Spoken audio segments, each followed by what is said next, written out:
Me pidieron que les hablara de la depresión hoy 13 de enero, Día Mundial de esta enfermedad que no sabemos cuántas personas realmente en el mundo sufren de depresión, pero se estiman que unos 300 millones de personas de algún modo sufren o han sufrido síntomas depresivos, lo que nos pone en cifras que incluso superan en mucho a todas las cifras de la pandemia por COVID-19.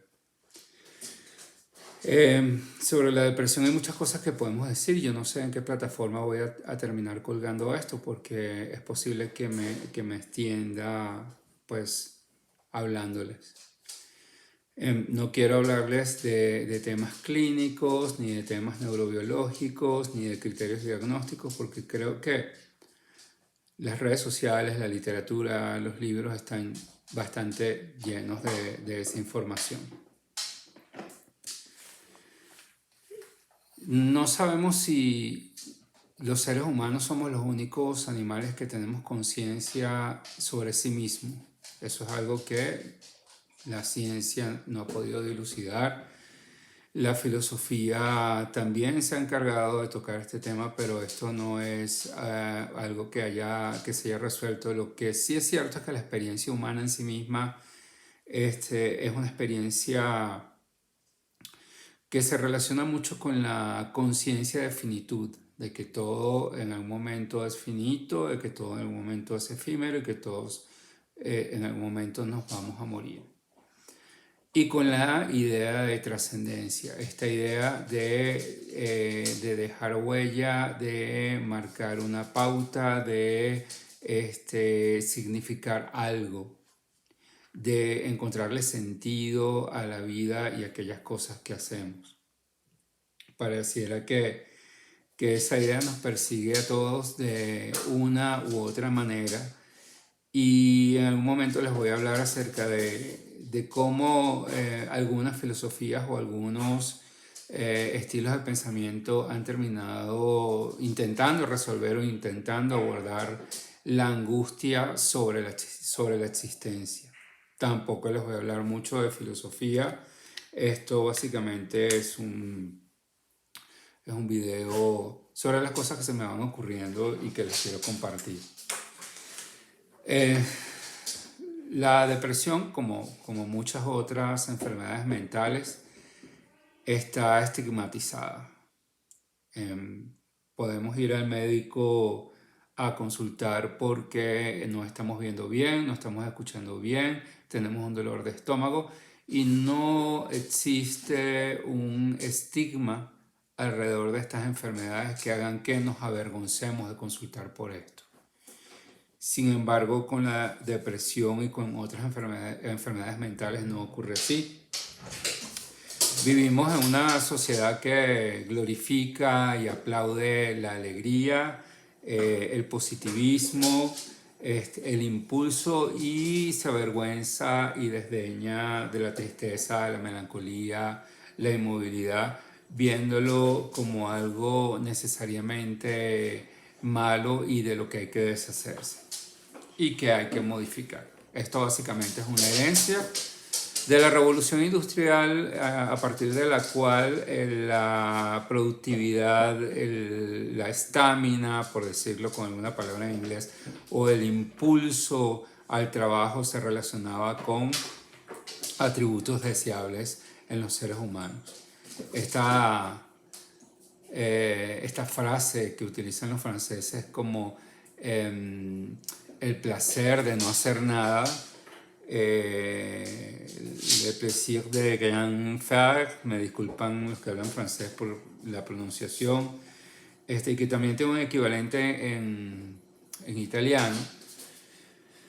Pareciera que han sido de alguna manera desdeñadas y que nos hemos olvidado de el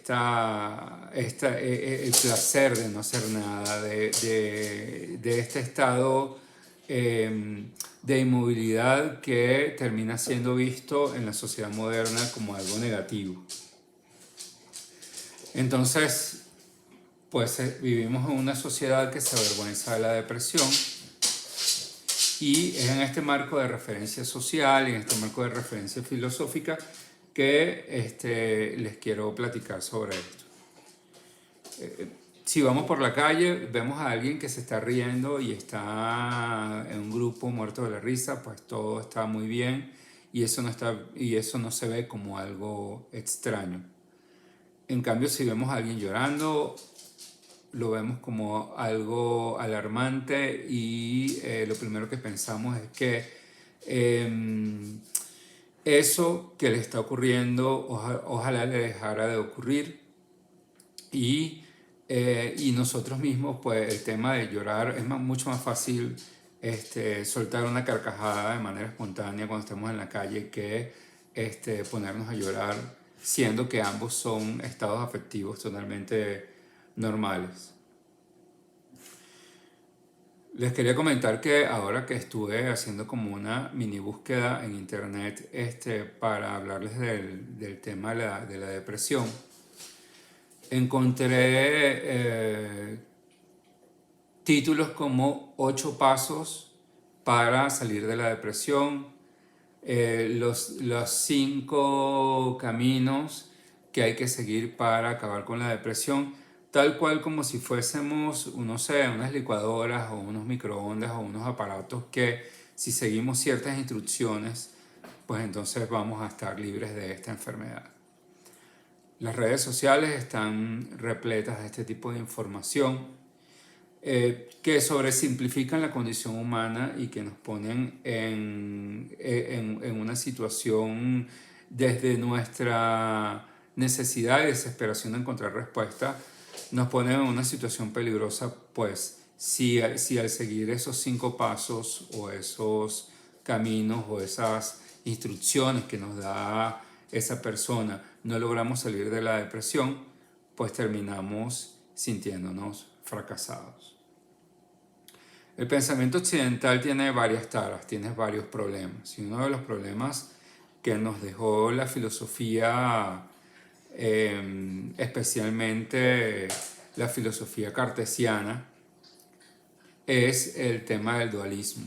El pensar que la mente y el cuerpo son cosas que están separadas y que son cosas que pertenecen, que tienen naturalezas distintas, que pertenecen a universos diferentes.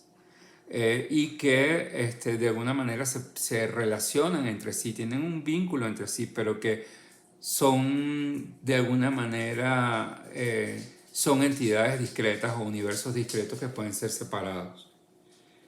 Esa idea filosófica que Descartes bautiza como res extensa, que vendría siendo el mundo material, y res cogitans, que vendría siendo el mundo de las ideas, nos persigue hasta hoy en día, en el cual hoy en día cuando hablamos de enfermedad mental, hablamos de ella como si fuese algo que está separado del cuerpo, como si no, como si la mente fuese una entelequia, algo que está flotando por allí y que no está vinculado al cuerpo y que por tanto es susceptible de un tratamiento que no es un tratamiento del cuerpo y que no es un tratamiento físico.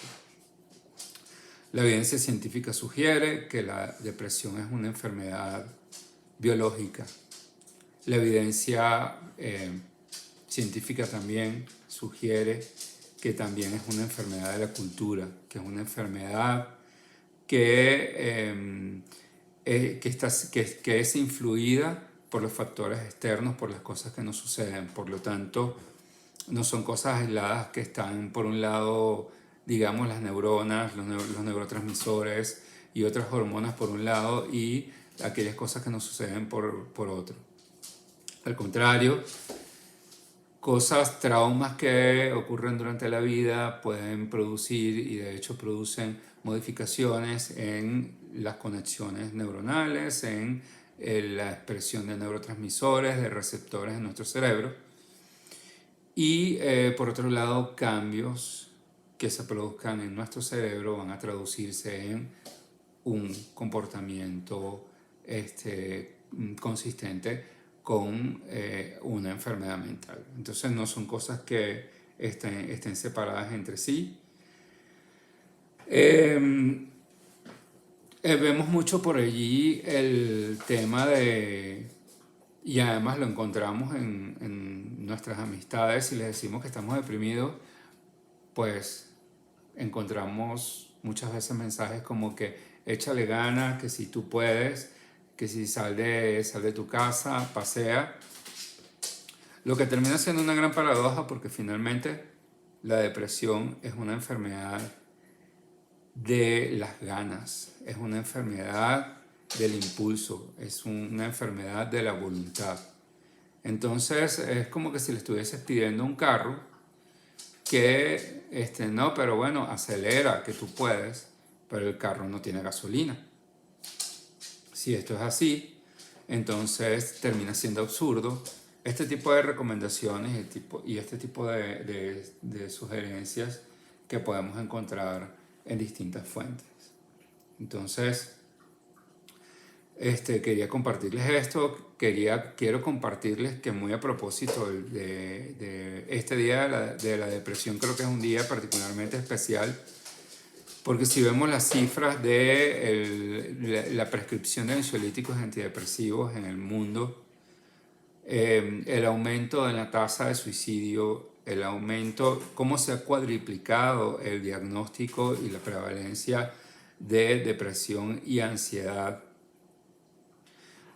pues tenemos que preocuparnos, y tenemos que preocuparnos mucho porque es muy probable que nuestra pandemia, nuestra gran pandemia, una pandemia que además no va a ser susceptible ni de vacunas ni de mutaciones menos agresivas, es la pandemia de las enfermedades mentales, de la depresión y de la ansiedad y de las consecuencias que eso tiene en términos de, por ejemplo, la decisión de terminar con la vida.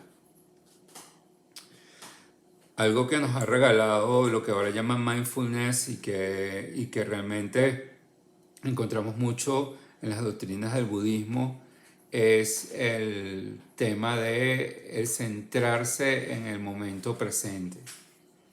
Esto que pareciera una perogrullada y que pareciera que es una recomendación que de pronto nos parece irrelevante, tiene un impacto en la práctica bastante significativo, toda vez que, y como escuché alguna vez por allí, la depresión es una enfermedad referida y que tiene sus referentes en el pasado.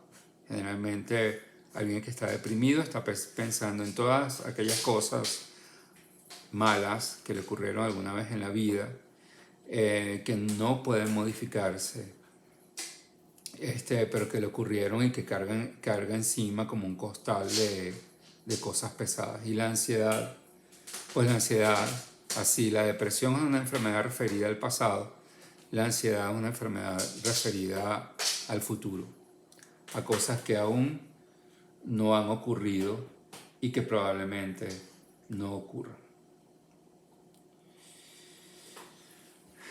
Los profetas del positivismo corporativo, como quiero llamarlos de ahora en adelante, tienen varios nombres, pero los voy a llamar así. Los profetas del positivismo corporativo te venden la idea de que existe un verdadero yo que tú no conoces aún. Eso me parece incluso hasta ofensivo, porque me parece que es como que tratarte como si fueses un tonto, que no sabes quién realmente eres. Y que ese yo interno, ese tú que aún no conoces, puede salir a flote y puedes encontrar, como dicen por allí, la mejor versión de ti. Como si es que fuésemos sistemas operativos de algún iPhone, de algún teléfono celular, y ese sistema operativo al actualizarse se mejorara. Entonces estos profetas del positivismo corporativo juegan con la idea de que si se les paga, ellos van a ayudar a encontrar a esa mejor versión de ti.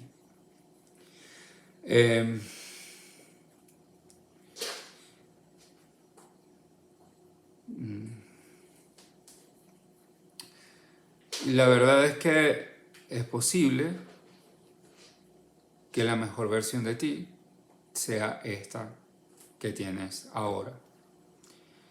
Y como dice el filósofo coreano Byung-Chul Han, vivimos en una sociedad del cansancio, donde el sujeto vive en una permanente sensación de carencia y de culpa. Es de alguna manera el perfeccionamiento del capitalismo, en el sentido de que ese patrono que antes nos obligaba a trabajar y nos perseguía y nos hacía marcar tarjeta y para ver la hora de entrada y de salida y cuánto producíamos, se ha convertido en un patrono interno, en una suerte de jefe castigador, pero que ahora llevamos dentro. Es en esta sociedad del cansancio que el imperativo del rendimiento nos persigue, y es en esta imposibilidad de alcanzar ese rendimiento, porque nunca es alcanzable, porque finalmente siempre se nos va a pedir más, donde ocurre el burnout, el desgaste y la depresión.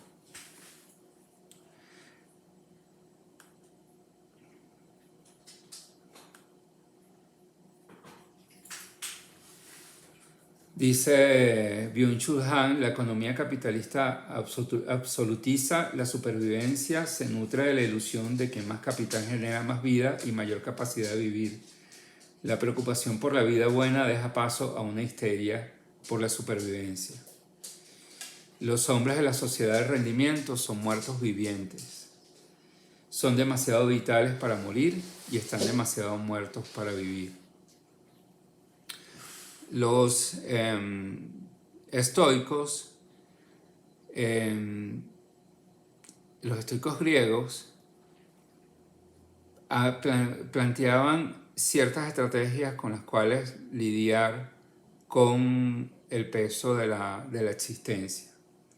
Tanto Séneca como Epicteto hablaban acerca de que pensar en los escenarios más adversos, y fíjense la diferencia de esto versus el discurso de los profetas del positivismo corporativo, que te dicen que tienes que estar pensando todo el tiempo de manera positiva.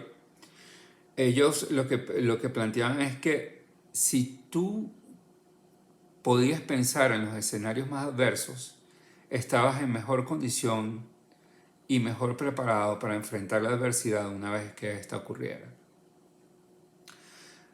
Otro de sus planteamientos era el hecho de dejar de preocuparse por aquellas cosas que no puedes cambiar, de aquellas cosas que no son atribuibles a ti y que no pueden ser modificadas por ti.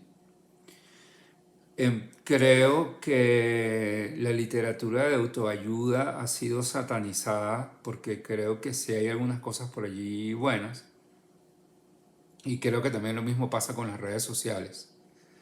Que abunde el material de mala calidad no quiere decir que lo único que haya sea material de mala calidad.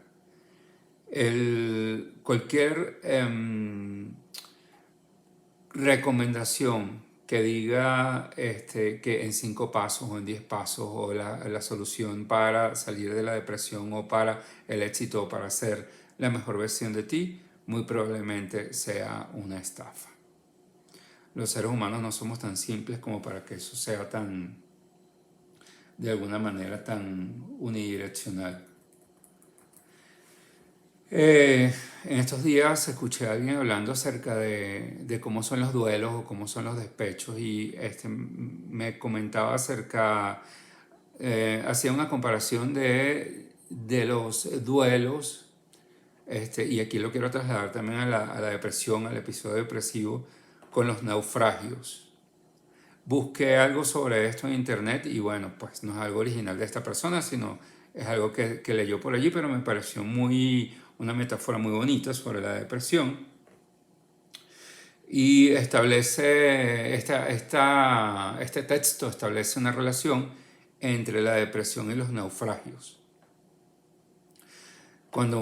Si uno está en un naufragio, pues lo más probable es que en un primer momento, y haciendo la comparación con la pérdida de alguien, la muerte o la separación, en un primer momento, pues vienen una ola tras otra, olas de muchísimo tamaño, y sientes que pues él no puede salir de esa situación y que todavía no ha pasado una ola cuando ya está viniendo otra.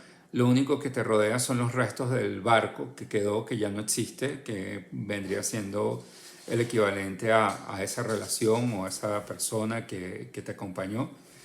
Y de vez en cuando te agarras de una tabla o de un fragmento de ese barco que vendría siendo pues cuando tienes contacto con los objetos materiales o no, o con los recuerdos de esa persona. Y viene una gran ola que pareciera arroparte y pareciera que te vas a ahogar, pero finalmente pues no te ahogas. Pasa la ola y lo que ocurre, lo que dice este texto que me parece muy lindo, es que eso que ocurre entre una ola y otra es la vida. Ese momento en que estás allí, en que puedes disfrutar, en que no tienes que preocuparte porque va a venir otra ola y te va a revolcar, es la vida. Y es la parte buena, es la parte que puedes disfrutar de la vida, sabiendo que siempre va a venir una ola y siempre pues vas a salir mojado y revolcado de esa ola, porque la vida es así, no está hecha solo de momentos buenos, sino de momentos buenos y malos, como en el caso del naufragio, eventualmente los restos del naufragio se van al fondo, dejamos de ver los fragmentos del barco flotando alrededor nuestro y pues eventualmente tendremos recuerdo, eventualmente recordaremos buenos momentos, instantes y eso sería como que nos encontráramos un pedacito del naufragio mientras estamos flotando allí, hasta que ya quizás no encontremos nada o simplemente pues cada tanto venga una ola que haya que surfear. Em, esta pandemia, y no me refiero a la pandemia del COVID, sino me refiero a la pandemia del dolor existencial y de la depresión, es una pandemia que nos ocupa a ti y a mí. Es algo que yo creo que a propósito del día de hoy, del 13 de enero, era importante tocar, era importante recordar. Recordar que la depresión es tratable, la depresión es susceptible de ser modificada, ya sea con tratamientos farmacológicos o no, ya sea con psicoterapia o con algunas pues, otras estrategias. Y eventualmente yo creo que lo que ocurría en la antigüedad, cuando los filósofos eran de alguna manera, cuando no existía la psicología, sino que los filósofos se acercaban a la gente para hablar y para darles sus puntos de vista de lo que era la vida y de cómo llevarla, es digno de rescatarse, porque creo que en la actualidad vivimos como dice Byung-Chul Han, en una sociedad del cansancio donde estamos corriendo y donde estamos persiguiendo un ideal que probablemente no sea ni siquiera, persiguiendo incluso cosas que seguramente ni siquiera queremos, sino que algún profeta del positivismo corporativo nos dijo que eso era el éxito, y entonces como él dice que el éxito es tener un Jaguar y tener dinero en la cuenta, entonces nosotros tenemos que perseguir eso. Entonces es tan triste la situación de lo que llama Byung-Chul Han la modernidad tardía, que incluso perseguimos cosas que ni siquiera queremos. Gracias por soportarme estos 25 minutos improvisados, primera vez que hago esta cosa. Saluda ahí, mía.